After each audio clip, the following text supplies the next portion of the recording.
Okay, just to clarify one point of confusion that quite a number of you have. Now, the electric field is always created by the charge distribution. It is only created by the charge distribution. The electric field, if you know the charge distribution, whether the charge distribution is a metal or a conductor inside a metal or inside a conductor, it doesn't have absolutely no effect on the electric field. If you know the charge distribution, you know the electric field. It doesn't matter whether you have some conductor somewhere, some insulator somewhere, or some metal somewhere, it doesn't have no effect. Now, when we say that inside the metal there is no electric field, it's not because the metal prevents the electric field to enter. It is that inside the metal, the charges are free to move. So when you bring some charge or exert an electric field, put your metal in a region where there is an electric field, the charges in the metal itself, they rearrange themselves. They start to move around. And when the charges finally reach their equilibrium points, what happens is that the electric field created by these newly distributed charges in the metal plus the external electric field created by some other charges that you have put somewhere else, they just cancel inside the metal. Okay, still the electric field is only and only created by the charge distribution. Now, is this point clear, or did I confuse you even further? I mean, where the positions of your charges, how much charge you have where. If you know how much charge you have where at which point, then you know the electric field. You don't need to know whether there are insulators or where there are conductors around.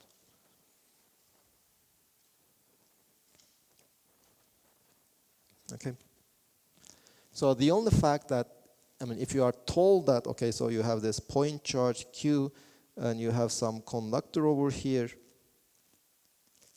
the only difference that the conductor makes is that when you bring it close to some charge, the charges inside the conductor will just move around.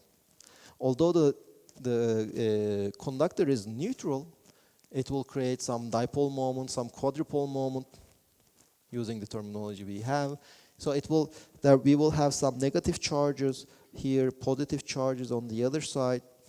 There will be some additional electric field created due to this separation of the charges inside the conductor. So now your charge distribution is not just this one.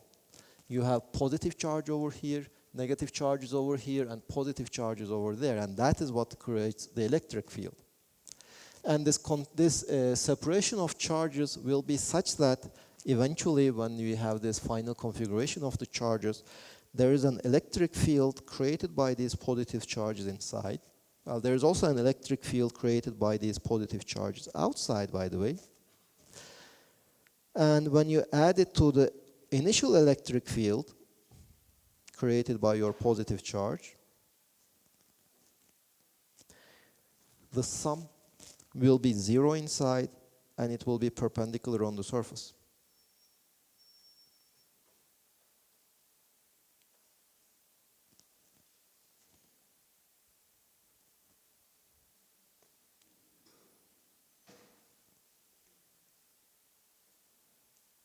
This will be the electric field you have. The black is the ones created by your point charge. The orange is the electric field created by the redistributed charge distributions inside your conductor. And the red is the total electric field. It is this total electric field which has to be perpendicular to the surface of the metal, and it has to be zero inside, not the metal, inside the conductor, and it has to be zero inside the conductor. Because these two electric fields, the initial one and this newly created one inside the conductor, they just cancel each other.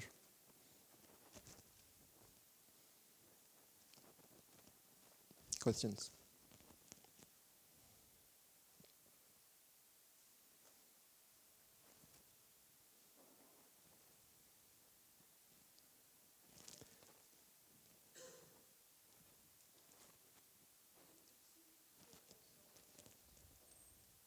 I'll just change the directions and the signs of everything. If it is a negatively charged, then it will pull, if this is a metal, it will push the electrons further away. So we will have negatively charges here, positive charges here. So the newly created electric field will be in this direction from left to right, or well, from left to right. The electric field created by this negative charge will be from right to left, and eventually they will just cancel each other inside your conductor.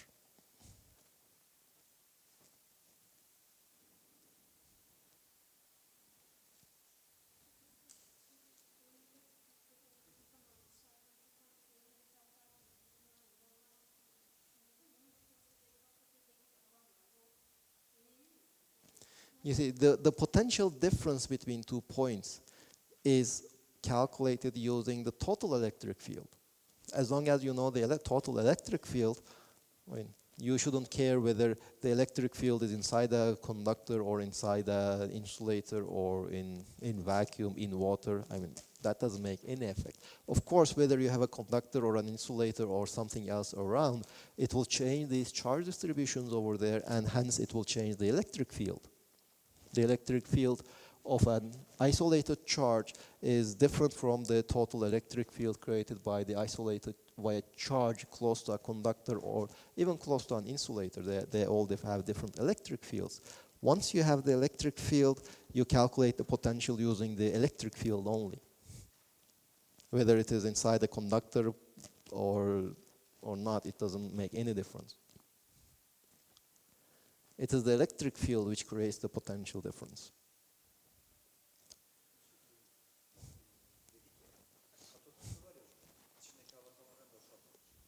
Not completely, yes.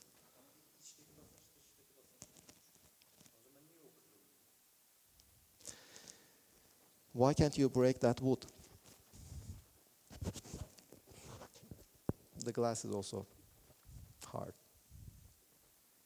If you exert enough force, it will break eventually, just like the glass.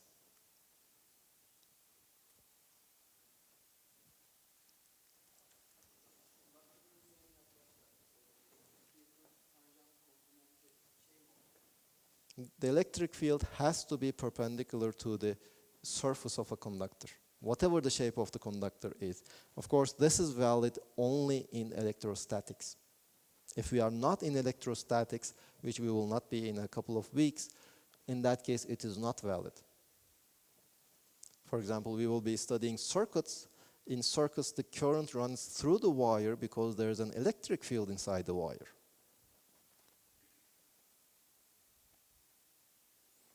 And in fact, there is no electric field outside in that case. But we will study it in a couple of weeks. In electrostatics, when electrostatic equilibrium is reached, there won't be any electric field inside your metal. And the electric field on the surface of your conductor will always be perpendicular to your conductor in electrostatics.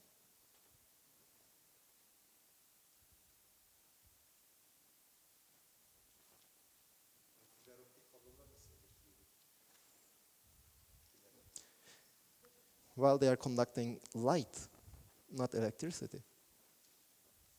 They are insulators.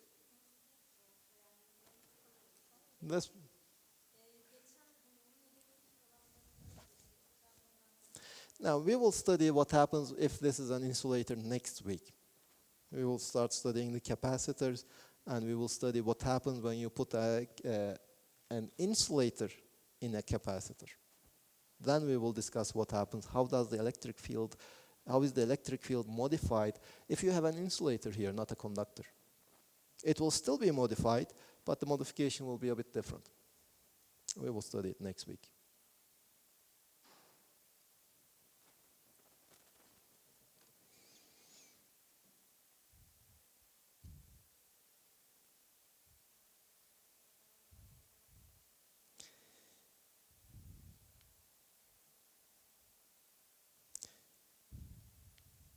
Okay, so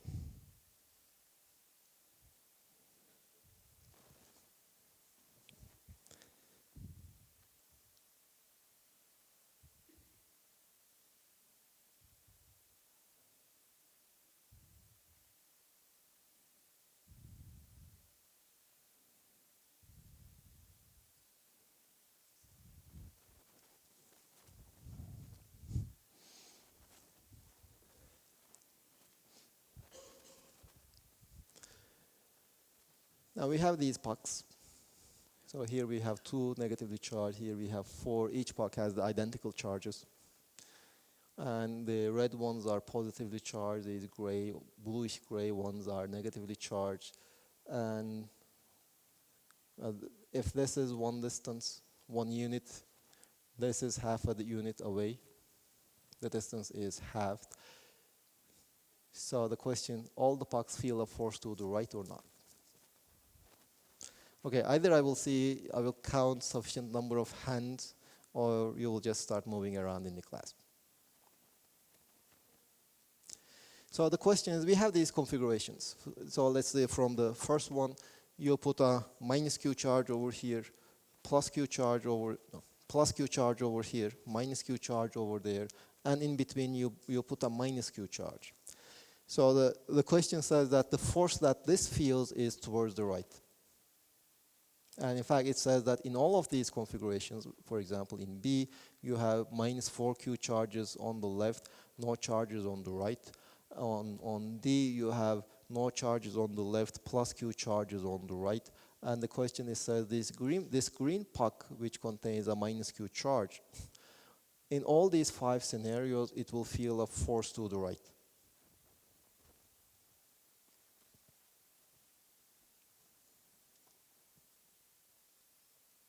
Now, kind of the only challenging one is this one.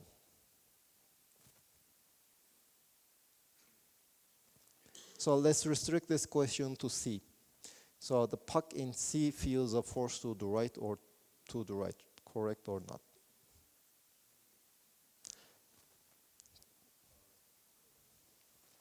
So how many of you think that's true?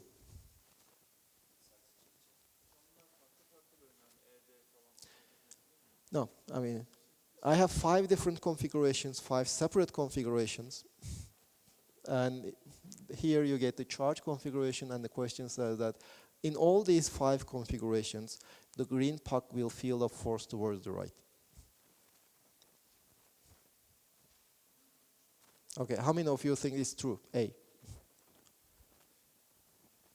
B.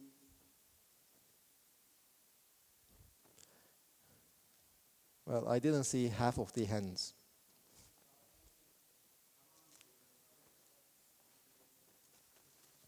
No, what does it mean? Completely right or?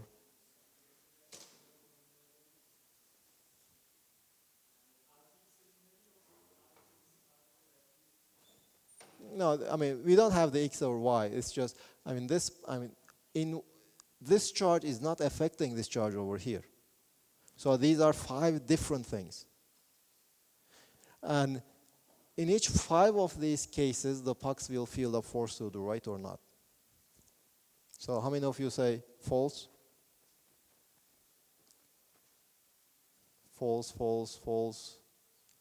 How many of you say right? True. Okay, true, false.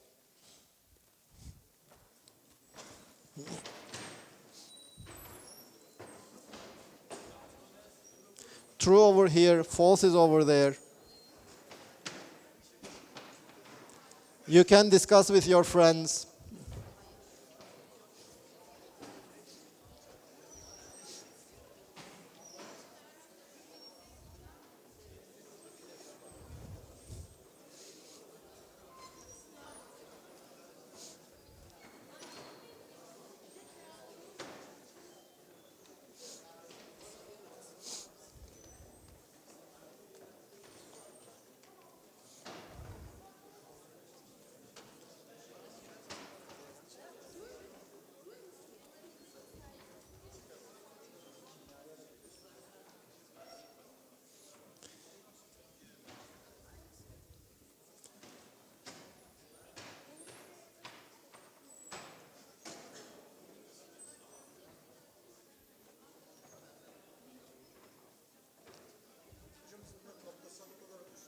They are point particles.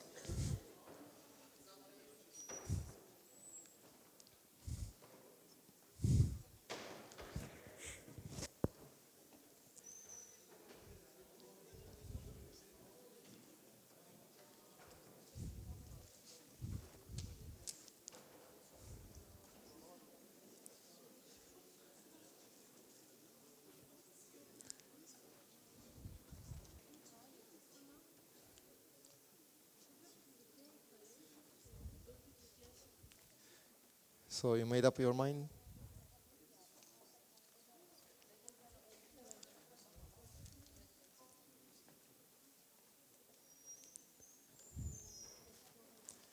So you insist that it's false?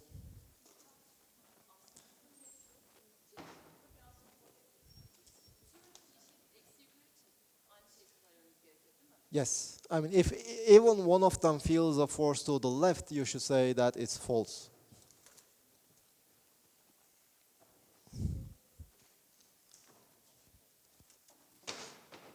Okay, so this is not fair. Go, you can go back. It's true.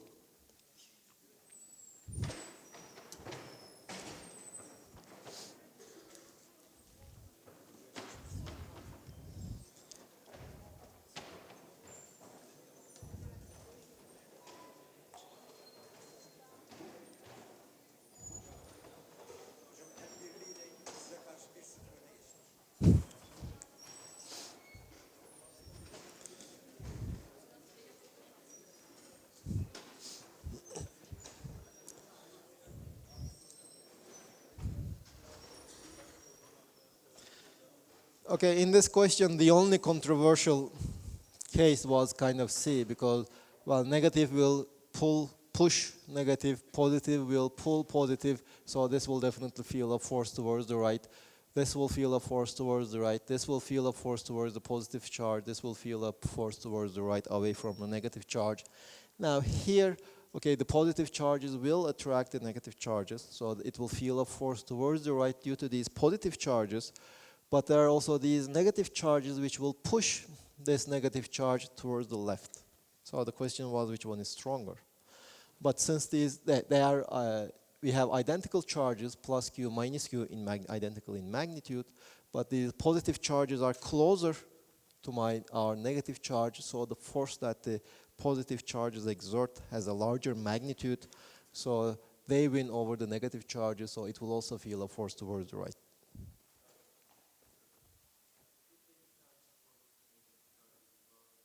If we?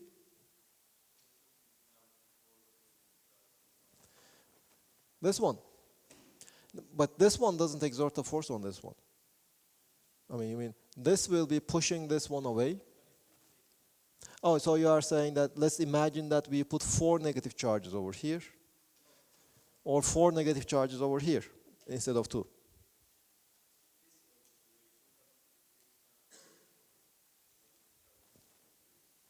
Now, can you repeat your question? The same configuration?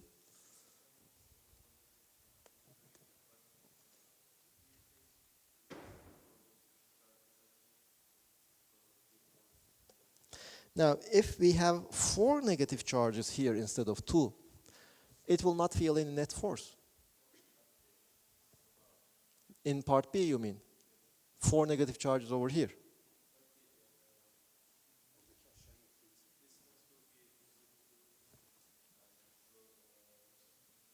No, I mean, you are putting 4 charges over here, or over here, or negative charges over here? No, I still didn't understand your question. Oh, you mean you have these 4 charges will also influence this one? No. Well, if these 4 influences this one, we will have some negative charges or some force in this direction also. Well, we will have some component towards the right, some component of the force to the bottom.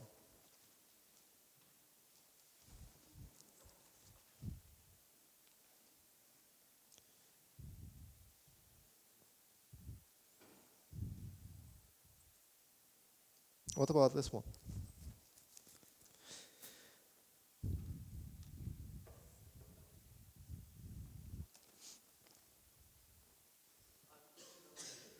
Previous one.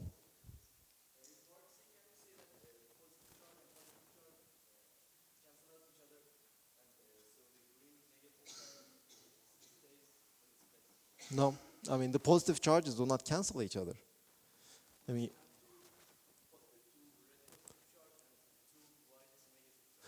okay. No. They still will not cancel each other because they are at different points. Now, if you look at this charge distribution of these 4 charges, it has a 0 net charge. No, it's just like the dipole we had studied. Although this system of 4 charges have 0 total charge, it still creates an electric field because the positive charges and negative charges are at different points, just like the dipole. Since the charges are at different points, they will still create an electric field. And although this is overall neutral, it will still exert an electric force to other charges, like this negative charge over here. If they were right at the same point, in that case they would cancel. But since they are separated, they do not cancel each other.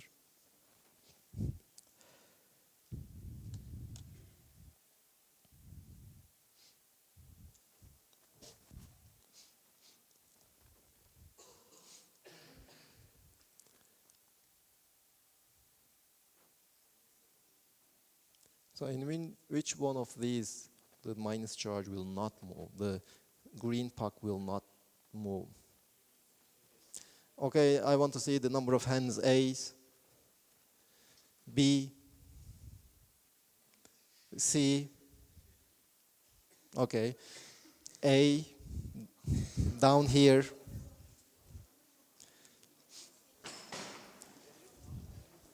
As long as I don't see a hand from almost everybody, you will be moving around. A over there, B over here, A, B over here, C is on the back.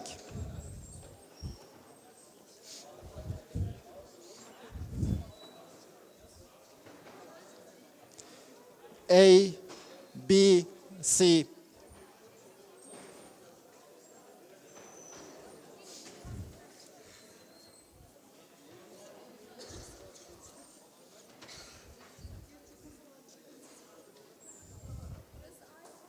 This is A, this is B, back there is C. Now, in which one of these 3 configurations, the green one will not move? It will feel a 0 net force.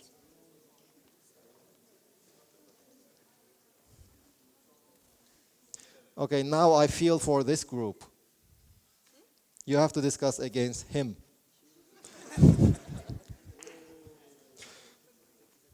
Okay, this is A, that is B, that is C. Why B? No, that is B. C is on the back. No, we don't want it to move. The blue ones are fixed, and we are asking you the question, if we put the green puck over here or over here or over here, in which one of these configurations it might not move? Well, of course, to say that it definitely will not move, you have to know to set the distances precisely, but just to give an idea. I mean, where should you look for a point in which the green puck will just stay? Should you look for a point somewhere over here, or somewhere over here? Okay. Okay. Okay.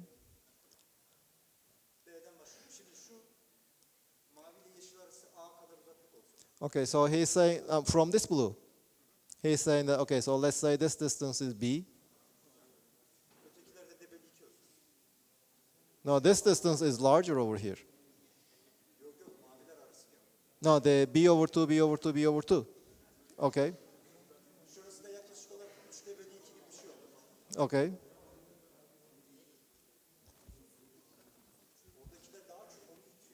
Okay. Okay, so it's moving, it will not stay there. So what's your answer, A, B, or C? He changed his mind. Okay.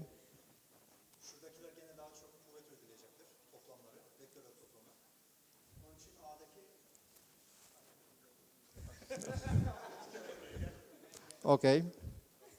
So it was an easy victory for you. Okay, B. Oh, C, sorry. Why C?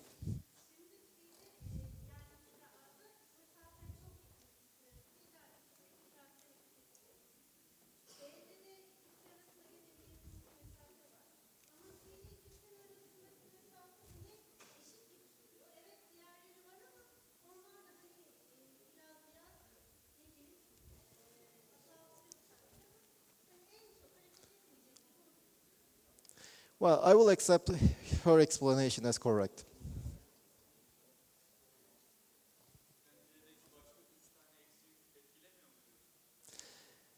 I will also accept A as correct. Well, you see, the problem is this one is too close to this minus charge. I would say that this will definitely move. I would also say that C will definitely move. It's right in the middle, and there are, I mean, the force of this one and this one will cancel each other. So you still have the forces created by these three. So it should be at rest somewhere over here in between. Well, I would say A and C to be equal. A and B, C are correct. The only answer that is definitely not true is B. Okay, you can go back.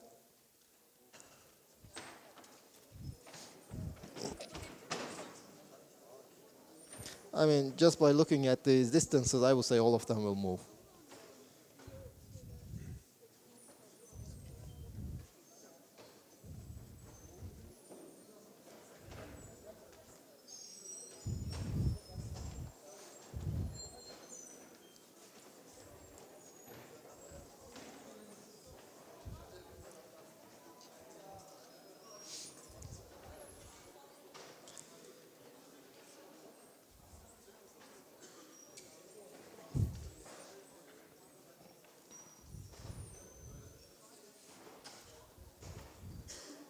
Now we have a different question.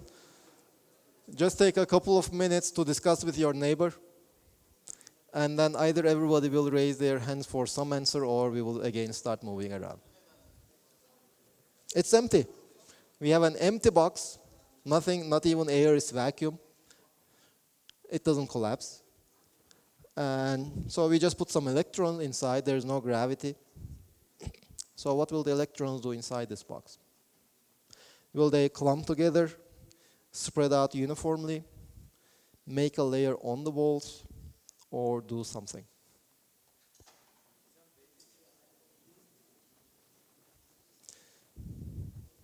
No. You see, in B it says they will be distributed uniformly. That means there will be some inside, some outside. Their distances will be all equal. C says that it's only on the walls. Just think about it. I'm not asking for answers yet. I will ask for your hands or ask you to move around.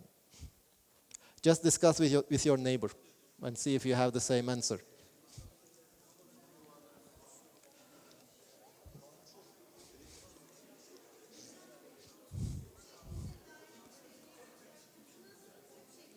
Just take any shape you like. It doesn't matter. It's empty. An insulator. But it's empty inside.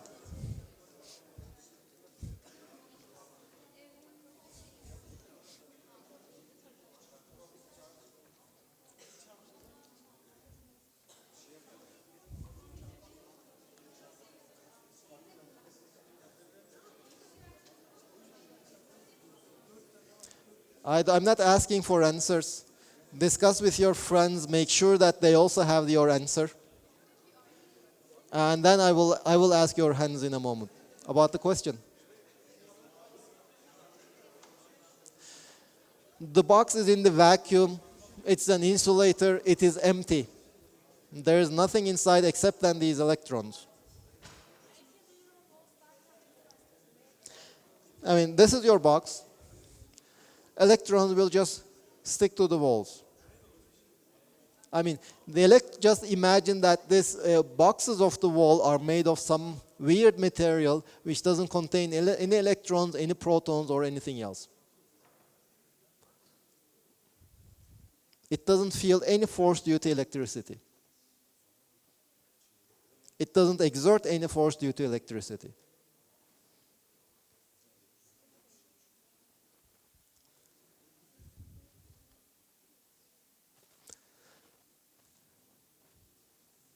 Okay, so the discussions are almost over. A. How many of you think that the answer is A? How many of you think that the answer is they will spread out uniformly across the box? How many of you think that they will make a layer on walls? How many of you think that they will do something else? Okay, what will they do? Okay, you say that we cannot know. Okay, nice. So now we have a more or less equal number of supporters of answer B and answer C. Why B? The B people, why do you think it is B and not it is C or it is D?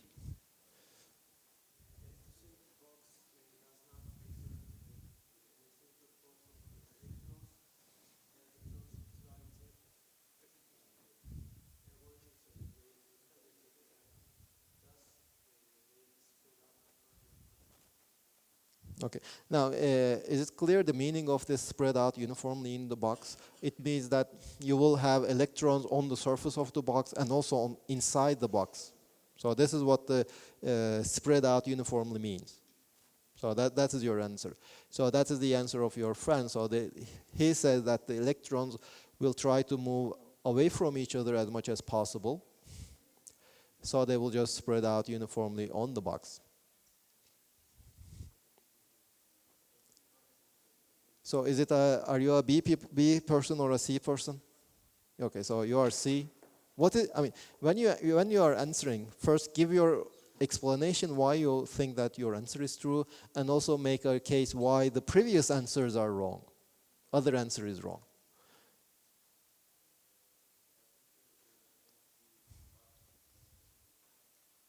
Isa? In which sense? Okay, so your friend is saying that the empty box just acts like a conductor because there are charges that are free to move. And we already know that if in a conductor the charges always go to the surface. Any comment against him?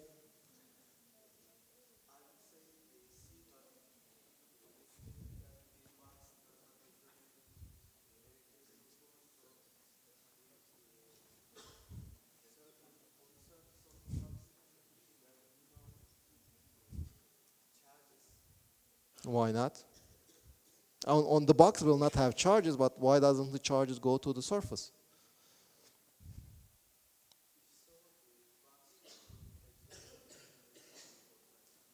Okay, so he says that the only way that the charges will go to the surface is if the surface exerts a force. Okay? So you are a C person. How do you relate F is equal to MA to C? Okay. But you see, your friend, both of you are saying that, okay, there are negative charges, so they are pushing each other away. Your friend is saying that they will push each other away. They will try to be as away from each other as possible, so they cannot just accumulate on the surface. Some of them should remain in the center to keep the distance to a maximum. And some of you are saying, okay, the electrons will just push each other, so they will all go to the surface. So essentially, that's the basic difference between B and C. I think, does anybody have any other explanation for why B or why C? Okay, they will do something else. What will they do?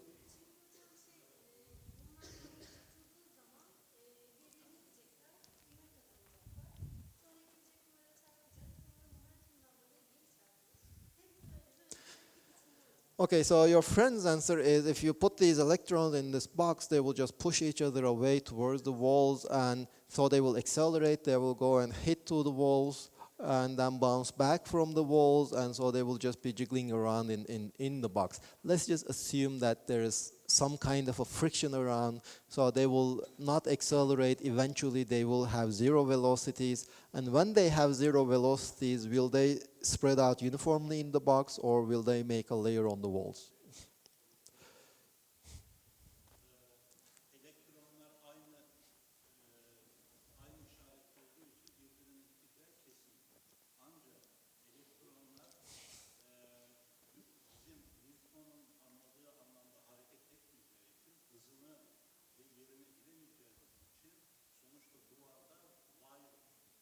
Well, let's stick with Newtonian mechanics. Let's just assume that, I mean, they don't have to be electrons. You can just go to space and put some very small negatively charged spheres. You just confine them in a volume by some means. And what will these small spheres do? I mean, we will just still assume that they are small spherical objects. What will they do?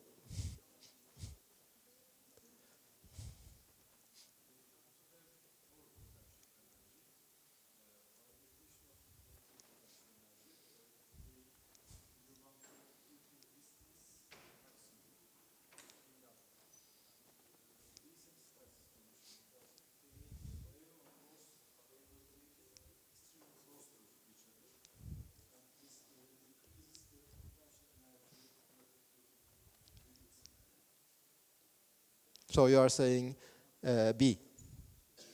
So your friend's explanation, if you could follow it, he says that, okay, these charges, electrons will try to be as far away from each other as possible, but if they all go to the surface, they will inevitably, the distance between them will be very small, and hence that's not what they would like to do. They would try to distribute themselves uniformly, so their separation will be a maximum in that case.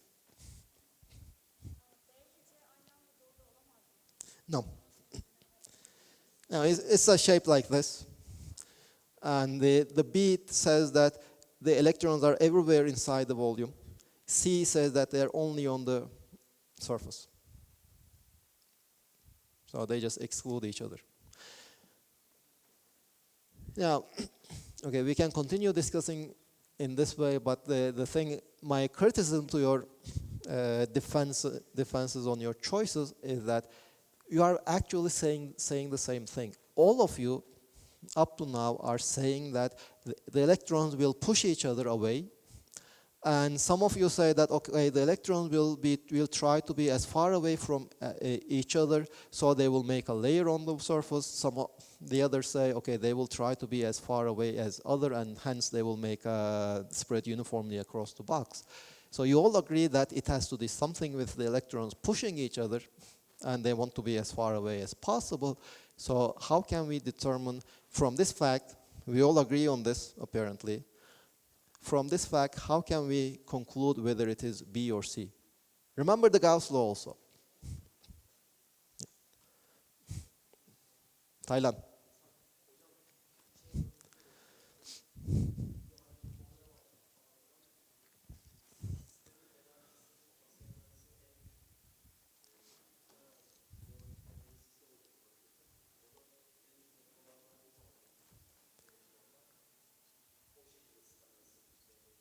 How do you know that?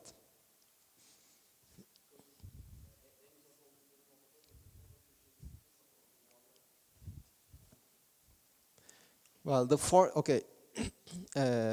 Remember, we have many of them. If we had only two of them, then it would be clear that they will just stick to the surfaces. That will be the furthest away distance. But we have many electrons. So if you have many electrons, what is the most favorable one? Will all the electrons go to the surface, or will some of them go to the surface, some of them distribute themselves uniformly in the interior? Yes.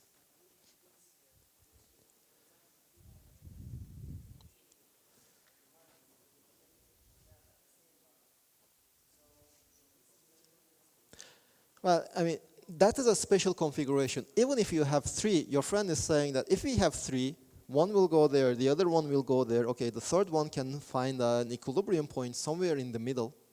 But that is quite a special point. Now, if it deviates from that special point even slightly, it will be pushed to the surface. So if you have two charges, it is obviously true that they will go to the surface. If you have three of them, unless you just make special arrangements, which you can never do, all three of them will go to the surface.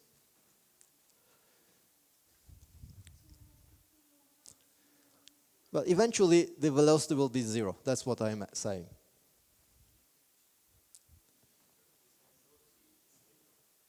Okay.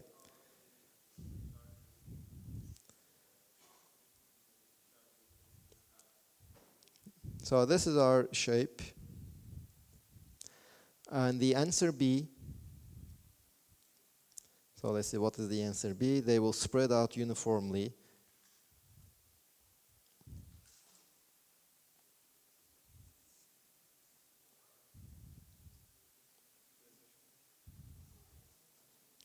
This is the answer B.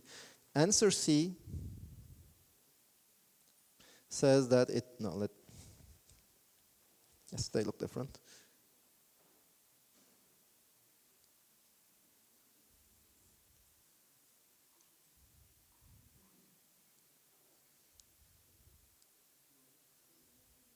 This is the answer C. Can you distinguish the two colors? Yes. Okay.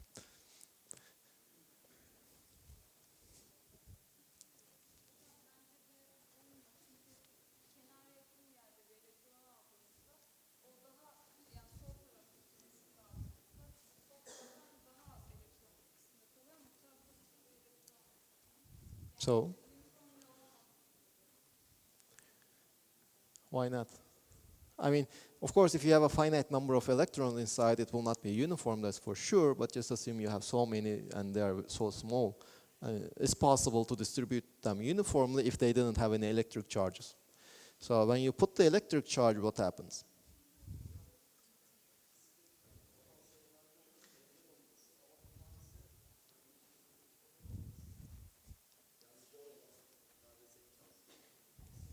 No.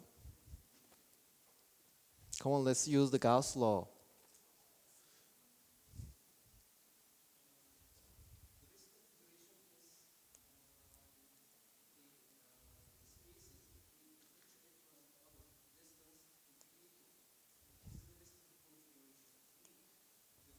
Why is it the best configuration? Why? How do you know that it is the best configuration?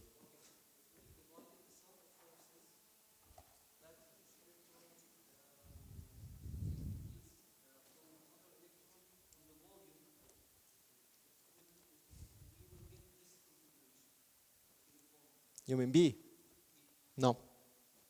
Okay. I will say it's C. Why C? Let's apply the Gauss law. I mean, we can imagine such a symmetric, if you can imagine such a symmetric shape, it's easier, but even for an arbitrary shape, it will be easy. The electrons inside this volume, are they free to move? Yes, so this volume is a conductor. Since it's a conductor, the surface should be on the charges should go to the surface.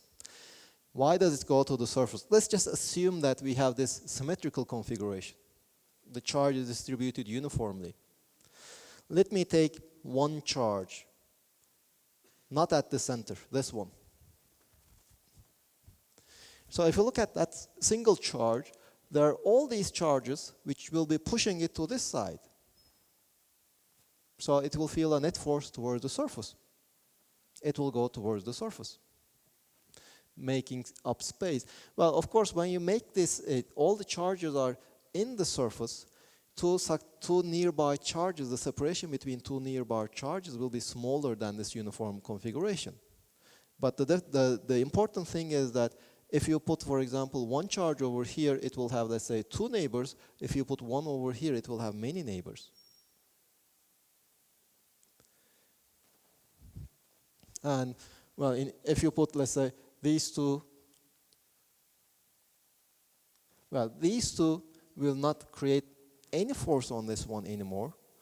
All these charges will be pushing it outside. Well, the box doesn't exert an electric force, but it's still keeping somehow these charges inside, so the box will be balancing the other force, the force created by all these charges.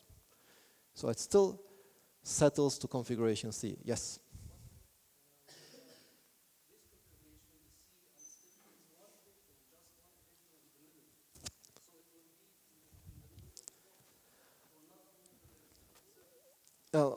Of course, if you could create such, I mean, it's just like the configuration when you had three charges all on the same line.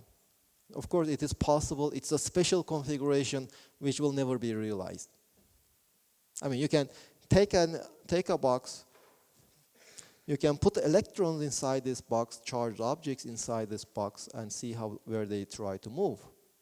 And in 100% of the time, you won't even see a single one at the center. In 1 in, let's say, 1 million, infinity many times, 1 in infinitely many, you will have one configuration like that, but I mean, in practice, you will never have it.